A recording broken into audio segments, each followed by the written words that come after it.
Hello, this is Mike, and welcome to another episode of Urban Legends and Mythology. On this episode, we are discussing the Ark of the Covenant. Now, why are we discussing this topic? Mostly because it's been requested over and over again since the middle of Season 2, but also because, I don't know, I guess it gives me a chance to riff about Indiana Jones again, like I did in the Holy Grail episode. Go check that one out. Oh, and for my Christian or Jewish listeners out there, you might want to skip this episode unless you have a sense of humor. I won't respond to any complaints about me bashing on your religious beliefs. I do my best to try to look at topics in this show from a somewhat neutral stance, but I do admit I do allow my personal biases to bleed through on this platform. So, disclaimers, whatever, out of the way, let's get into it. So, what is the Ark of the Covenant? To put it as simply as possible, it is a bots. And this bots was designed to hold the tablets, which contain the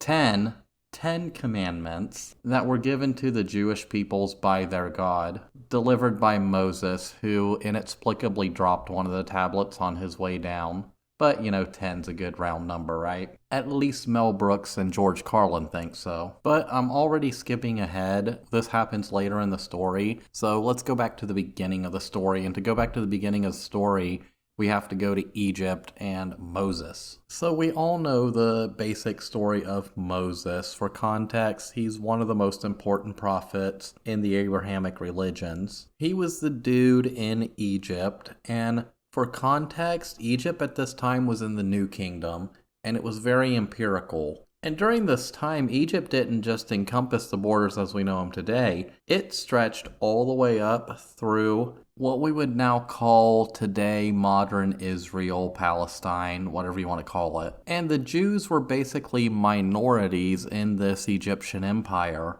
And from the very beginning, the people of Israel were basically outcasts because they were monotheistic. Now, monotheism doesn't blend well with Egyptian culture. Egyptian culture was a polytheistic culture. Their pharaohs, their kings, were considered living embodiments of gods. And the Israelites of this time were kind of becoming monotheistic. At this time, they favored the God, and the best way we can describe his name is as Yahweh, who has his origins as an earlier Levantine storm deity. So it's essentially this ancient storm god, this god of war, who they prop up as their one and only god, and he becomes the God of Israel. So Moses essentially just worshipped this God of Israel. And at the time in Egypt, the Israelites were kind of pressed into works on public projects. So they were artisans. They were tasked with things like building roads, building temples. Now, the idea that they were slaves of the Egyptians, that's kind of exaggerated in the biblical stories. They were more like second-class citizens who were living in an empire that was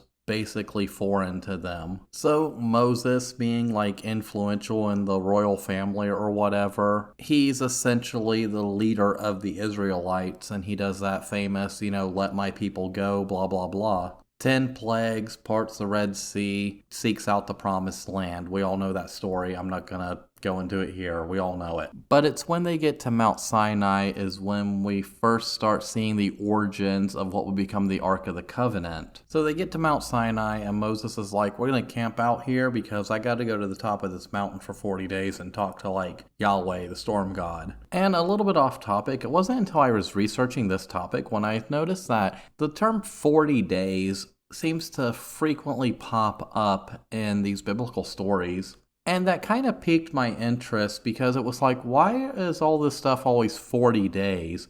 Because I know they were using a lunar calendar back then, and a lunar calendar is only 28 days. Hence, earthly lunar cycles are only 28 days roughly. And I actually found out that 40 days is kind of like a slang term that just means a long-ass time. So I guess that's a weird fun fact I found. It's kind of more of an estimate, not a literal 40 days. Somewhere between a single lunar cycle and a year. So he's up on top of this mountain, and his god or whatever is like, I bestow unto you these like laws or rules or whatever you're going to follow, and they're going to be called the 10 Commandments. So while he's up there on top of this mountain, his people are just down there waiting, and they're like, what's taking so long? What's he doing up there? Is he even alive? Like, what's going on? So a bunch of these people, thinking that their prophet or whatever is dead, they decide that they're gonna just like kind of take up where he left off and make an idol to their god and worship and sacrifice to that idol. And that becomes the infamous golden calf, and that's actually a historical thing. In a lot of these ancient polytheistic religions, which was a big influence on these people, bull worship was a common thing because a lot of these gods were thought to be bulls, which makes sense because bulls are masculine, kind of violent, kind of crazy. If you live in a rural community, you know exactly what I'm talking about when I'm talking about a bull. So they're at this new altar and they're making sacrifices to it, and Moses, he's trotting down the mountain and he's like, yeah, I got these like stone tablets filled with like the new rules. And when he gets down there to the bottom of the mountain, he sees these people around this altar, and it actually ends up violating one of the commandments. Essentially, the second one stating, thou shalt not make unto thee any graven images. Basically meaning you can't make an altar in my likeness and worship at it. So this like really pisses off Moses, and in response he orders that the golden calf be melted down and fed to the people who basically are worshiping it. Essentially meaning that they're going to pour molten gold down these people's throats for worshiping this false idol. And in his rage, he like smashes the tablets and he goes back to the top of this mountain for 40 more days. And then he comes back down with the tablets which have the 10 Commandments, which will be in the Ark of the Covenant. And he's also given the instructions on how to create the Ark of the Covenant. And the Ark becomes the most sacred religious relic of the Israelites, which is like, no duh, it holds all your most valued laws. So essentially this box is approximately 131 by 79 by 79 meters, or in American, it's 52 by 31 by 31 inches. It's made of acacia wood, and it's plated on the inside and the outside with gold. It has 4 gold rings attached at the 4 corners, and through this, some staves, or basically poles, which are made of acacia wood covered in gold, are slid through these rings, and they are never to be removed, into which these stone tablets are placed. And then on the lid, there's these golden cherubs that kind of face each other, and that's kind of the iconic look of the Ark of the Covenant. And given these instructions and these materials, this thing would have weighed something like 500 pounds. So like the dudes, the Levites who were tasked with like carrying these things, these had to be like buff dudes. Like these dudes were probably walking around looking like Leonidas from 300, but with more jacked calves, because if you're carrying around something like that, you ain't skipping leg day. But there is something odd going on with this construction because it's built like a Leyden jar. Now, a Leyden jar is basically a capacitor. And anybody who knows anything about electricity knows exactly what a capacitor is. And it's believed that carrying this thing through this desert would cause it to build up a ton of like static electricity, and it could actually discharge that electricity. Now, whether or not the Israelites at the time knew that they were basically building a capacitor, they probably didn't know. But it has these same characteristics, and I guarantee you that if somebody walked up to that thing and touched it and got a nice zap, it would have reinforced that idea of their God's power. And we see instances of this in the biblical history of this thing discharging electrical charges which kill people. And we think of that in that context, it kind of makes sense as to why these Levites who were carrying this ark and building the tabernacle every day and whatever, why they were like so far ahead of the main group of people. They were always removed from the camp, especially during that 40-year period where they're just wandering around the desert because, Google Maps didn't exist, which is superior in every way to Apple Maps. I'm sorry, Apple lovers, but Apple Maps is trash. Google Maps is 100 times more accurate, if not more so. But then we get into the question of what is the ultimate point of this? Why are we building this box and carrying around these commandments and putting them in some little tabernacle, like, 100 yards or whatever away from the main group of people every day? And it comes back to that idea of the presence of their God. So the two cherubs that face each other, that's supposed to be the seat of God. And this is very important at this time if you want to control these people, because there are numerous instances of where the Jews wandering through the desert, and even after they get into the Holy Land, of essentially that idea of rebellion. You spend a lifetime following a guy through this desert in promise of this holy land. At some point, you're probably going to think to yourself that this is all insane. What are we doing? But the idea of having that austere presence of their one true God with them inside of that Holy of Holies and appearing to them during the day as a pillar of smoke and during night as a pillar of flame, it reinforces that sense of religion and community and that stick-togetherness. And this is why the Ark of the Covenant becomes one of the most important artifacts to the Jewish people. It's why it's placed in that inner sanctum and nobody's allowed to gaze upon it. And those people who do end up gazing upon it, stealing it, disobeying the orders that were given to them by their God, they basically end up meeting a grisly end. So these guys are carrying this ark around, and then they eventually cross the River Jordan, and they end up in the Promised Land. But they're not just welcome there with the open arms of the people who live there, because this is an independent kingdom and they don't want these people in it. They basically set out to have to conquer these people in order to carve out their kingdom. So that results in the infamous Battle of Jericho, and it's that point where the Ark of the Covenant is basically marched around the city walls 7 times and blah blah blah. The walls of Jericho fall and they go on to conquer the rest of the land of Canaan. They're carving out their new little kingdom, and they essentially contribute these conquests and victories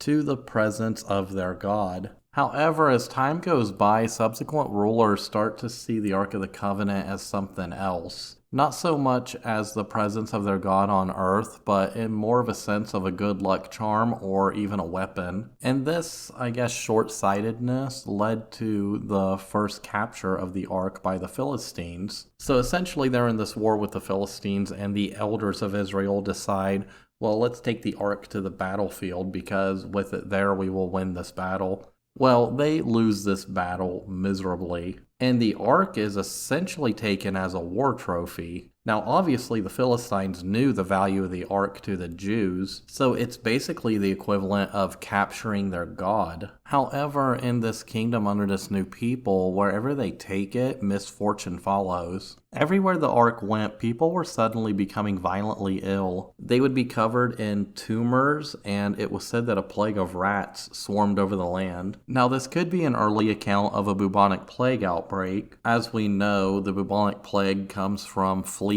that travel on the backs of rats or other rodents. But there is this wild fringe hypothesis out there that these were actually tumors caused by radiation, because there's this idea out there that the Ark of the Covenant could be radioactive, and this is why touching the Ark was considered to be a death sentence. So some people posit that in the gold that was used to construct the Ark, it contained radioactive elements such as uranium or thorium, and it was found in such high concentrations that it could emit radiation burns or radiation sickness. Other people posit that the tablets themselves are made of uranium. And with the uranium essentially being in this box that is acting like a capacitor, it was probably a very dangerous thing to be around. But long-term exposure to these radioactive elements could cause radiation sickness. However, I will say we never see accounts of the Levites, the people who interacted with this thing directly, coming down with any kind of symptoms of radiation sickness or anything. It's only when it's in the hands of the enemies or when it's mishandled is when we see these stories pop up. So after 7 months of being with the Philistines, they just decide, we're just going to give this thing back to the Israelites. It's causing destruction and chaos everywhere we go with it. So the Israelites take it back, and it travels around a little bit more, and eventually it's put into the Temple of Solomon. in their inner Holy of Holies, and this is supposed to be like its final resting place. It's essentially the stone stationary version of this mobile tabernacle, which it had always been in. And it comes to rest in there for, I don't know, several years or decades or whatever. And it's basically Israel's most valuable, most sacred treasure. And with it being their most sacred treasure, obviously there were plans in place and places to hide it in times of crisis. For example, under King Hezekiah, who was one of the last kind of biblical figures that we know had ever seen the ark, he had a literal list of hiding places as to where to place the ark if they were ever, attacked or invaded. And the list contains the following locations. 1, a spring named Koel or Kahel with pure water in a valley with a stopped-up gate. 2, a spring named Kotel or wall in Hebrew. 3, another spring. This one's called Zedekiah. 4 is an unidentified cistern. And 5 is on Mount Carmel, or Carmel, however it's pronounced. And to be honest, it was possibly one of these locations that the ark was taken to during the conquest of the Babylonians. And during that conquest, when the Babylonians came in and basically leveled all of Israel, it's known that they stole treasures from the Temple of Solomon. However, the ark is never mentioned as being stolen from this temple by the Babylonians. And we see depictions in their own accounts as them carrying off various treasures, but we never see a depiction of the ark, suggesting that during this time the ark was probably already gone or hidden. And from here on out, it basically disappears from history. A lot of people think it went to Babylon. Some people posit that it ended up in Europe. Some people say that it ended up in Africa. Some wild, unhinged theories state that it came to the Americas. Now, the Jewish tradition on the location suggests that it's probably still in modern Israel today, possibly in one of these tunnels that used to run under the city that's probably been sealed up or buried. Some suggest that it's in a hidden burial chamber that was created specifically for it, not too far away from where the temple originally was. And another suggestion comes from actually the book of Maccabees, where it asserts that the prophet Jeremiah hid the ark and other sacred items in a cave on Mount Nebo, which is in present-day Jordan. And while anybody would be like, well, yeah, let's get some archaeological teams out there and just start digging, it's really not that easy or that simple, especially in Jerusalem, just due to the simple nature of that city and the fact that it is like the nexus point of 3 of the world's major religions. And since that's tied in closely with their state politics, it makes archaeology in the region a little tough to do. And then that bears the question, well, can we go into the history and look at the literature and the written accounts and see where it may have turned up since it was lost? And while it is possible to do that, it does lead down a series of wild and crazy rabbit holes. And while it is perfectly logical that we would go towards those archives and those written accounts, we have to remember that we have to take those with a grain of salt. A lot of people who write about where the ark is today, debating the relative term of when the text was written, they're mostly speculating based on a personal hypothesis. So there's the long-lived hypothesis that it's at Rosslyn Chapel in Scotland. So for those who don't know, Rosslyn Chapel is a 15th century Anglican chapel. And for some reason, this chapel has always been a center of conspiracy surrounding not only the Ark of the Covenant, but also the Knights Templar and the Holy Grail. And the reason why it's supposedly here comes from that idea that when the Knights Templar were in the Crusader states, so the area around Jerusalem at the time, they were looking for holy relics. So they did some of the earliest excavations in and around Jerusalem in an almost archaeological fashion, you could say. Now, they weren't the first ones in history to do this. It is suggested that Constantine the Great of Rome, that his mother actually went to Jerusalem and performed what could be called archaeological excavations in search for things like the true cross and various other artifacts to deal with Christianity. And this idea is as old as humanity. Relics are thought to contain certain power, and those who come into possession of certain relics are thought to, be able to control that power. However, they all become victims of their own hubris because it all works out badly for them. I mean, look at the Nazis. But it's believed that when the Knights Templar were in and around the Holy Mount in Jerusalem, that they stumbled upon these treasures, and one of these treasures was the Ark of the Covenant. And they had it in their possession for a very long time, and it's believed that Rosslyn Chapel is based on the old Solomon's Temple. Well, that's not true, but it was kind of floating around in the rumor mill, I guess. And it's widely suggested that it ended up here because as it was bouncing around Europe, it was in the possession of the Knights Templar. And the Knights Templar basically being so rich and powerful that even the King of France owed debts to them, that they were basically excommunicated and slaughtered. However, some were able to escape and, like their descendants or whatever, came into possession of those artifacts and stored them in Rosslyn Chapel as it was being built. It is a good story, but it just doesn't make sense from a historical or archaeological narrative. And sticking with Templar folklore, other possible locations include Chartres or Chartres Cathedral in France. It's thought that the Ark is hidden in a burial crypt deep below the foundations of this cathedral. Others posit that as the Knights Templar were being basically executed across Europe, that some of them may have fled to the New World, and that it's deep down in the money pit on Oak Island. We all know the infamous Oak Island. Of course, I'm like 99% sure that that television show around it is mostly fake and most of those artifacts are planted. But hey, that's television for you. And coming back across the ocean to Ireland, a lot of people believe that it is buried in the Hill of Tara. Now, this comes from a semi-legendary princess who came to Ireland somewhere in the time of the 6th century BC. She was an Egyptian princess, I believe, and she came all the way to Ireland and married a high king. And she had actually brought the Ark with her as she was escaping during the Babylonian invasion. Her name was Teotepe, and she was one of Zedekiah's daughters. Now, that's kind of a wild, unhinged fringe theory, but in the late 19th century, there were all these people that were interested in this story and writing about it. There's also an Egyptian connection. A lot of people believe that the Ark went to Egypt and stayed there for several decades or centuries, is possibly still there today. A lot of people believe that it eventually made its way to South Africa with the Limba people, of which some actually do have genetic Jewish ancestry. And there are various oral traditions containing what happened to it. They said it was eventually